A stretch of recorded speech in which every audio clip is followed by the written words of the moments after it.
Dashboard here. Watch the red van in this video. They're about to do something very interesting. They're going to cut across 3 lanes of traffic. Now, I will say they did at least signal that they were going to cut across traffic. And if you look really close in the back window, you can even see them wave at me. Now, it's a good thing I was paying attention to them and not fully accelerating, or they would have merged right into me. Now, from the stoplight, there were 2 turn lanes. And I think if they needed to be on the outside lane, they should have been in the outside turn lane where I was.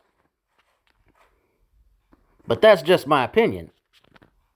Don't forget to like, subscribe, and share to keep these videos coming your way. Who used to work for the Blaze, but is now independent.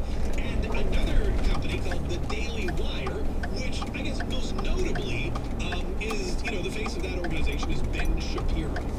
Also, Candace Owens works there. Matt Walsh. They are a very large conservative media conglomeration. And something happened. It's a very bizarre story, but I think it's worth telling because I think there's a deeper issue involved. And we'll dig into that. Plus, the fair tax, consumption tax versus the income tax, and how the Democrats are already painting Republicans as big losers if they push an issue which could help the United States of America. Oh, gee, big shocker there. Quick break, folks. More Marcation on the way. WOKV-FM Atlantic Beach, broadcasting from the Talon Wealth Management Studio. Listen everywhere on the TuneIn Radio app. Hey you. Yeah, you.